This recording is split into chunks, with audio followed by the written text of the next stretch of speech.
नमस्कार। आज बात करते हैं विधानसभा हिसार की। विधानसभा हिसार राजनीतिक दृष्टि से बहुत महत्व रखता है। हिसार सीट विधानसभा हो चाहे लोकसभा हो, यह सीट चर्चा का विषय रहती है। आप ऐसा भी कह सकते हैं कि जो हिसार की सीट है विधानसभा लोकसभा, वो हरियाणा की राजनीति पर एक गहरा प्रभाव डालती है, या यूं भी कह सकते हैं कि हरियाणा की राजनीति हिसार से चलती है। हिसार बहुत महत्वपूर्ण मायने रखता है। और यदि हम थोड़ा सा विश्लेषण 2019 का हिसार विधानसभा सीट का करें कि 2019 में क्या सिचुएशन रही थी, तो उसके बारे में यदि हम देखें तो आप देख पाएंगे कि 2019 में जो वोटिंग है 2019 में वो 59.73% हुई थी। कमल गुप्ता जी यहाँ जीते थे, जो बीजेपी के कैंडिडेट थे। उम्र उनकी 71 साल थी, परास्नातक थे। और जीत का जो अंतर था वो किससे, रामनिवास राणा जी से, जो कांग्रेस के प्रत्याशी थे। वो 15,832 वोटों का था। वोट शेयर जिसमें आप कह सकते हैं 50.39% था। इस प्रकार ये देख सकते हैं। और यदि टोटल आप हरियाणा का जिक्र करें तो बीजेपी की 40 सीटें थी, कांग्रेस की 31 सीटें थी, जेजेपी के पास 10 सीटें थी, इनेलो के पास 1 सीट थी, बसपा खाता नहीं खोल पाई थी, और अन्य यानी आज़ाद आप कह सकते हैं, और उसमें आप देख सकते हैं कि 8 कैंडिडेट थे। इस प्रकार ये 2019 में आप रिजल्ट देख सकते हैं।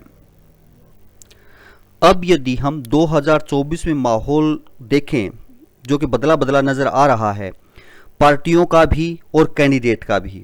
अब यदि बात बीजेपी की करें तो हिसार से कमल गुप्ता की टिकट कहें या दावेदारी कहें, कमजोर जो है हमें नजर आ रही है।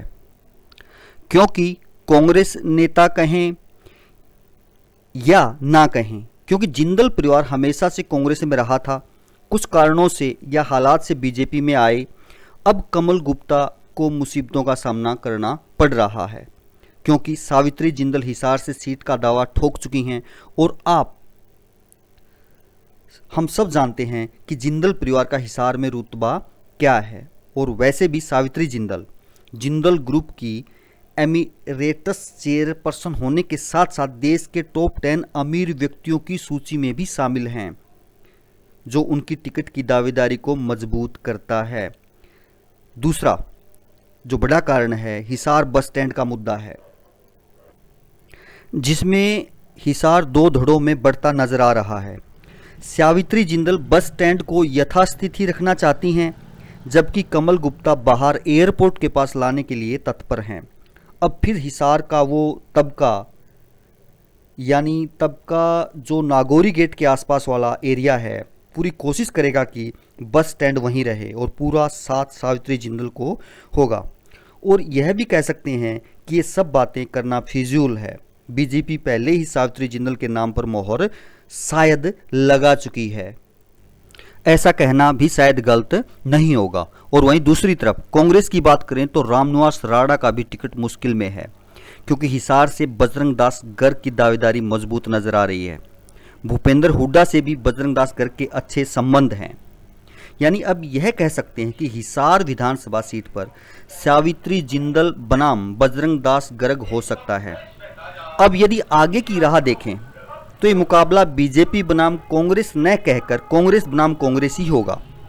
अब यहाँ ना मोदी का जादू चलेगा, ना अमित शाह का, ना मनोहर लाल खट्टर जी का, और न ही सीएम नायब सिंह सैनी का।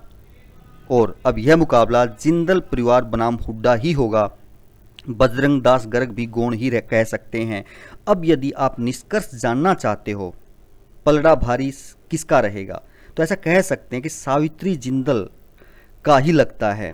बाकी समय, परिस्थिति, माहौल और भूपेंद्र सिंह हुड्डा पर निर्भर करता है, या किस प्रकार से निर्देश दिए जाते हैं। सबसे बड़ा जानकार तो आपको पता ही है, जनता यानी कि वोटर है। आप हैं, हम हैं जो वोट करेंगे। आप भी अपनी राय कमेंट सेक्शन में बता सकते हैं, ज़रूर बताएं। और यदि अभी तक आप बने हुए हैं तो चैनल को सब्सक्राइब करें, वीडियो को लाइक करें, शेयर करें। धन्यवाद।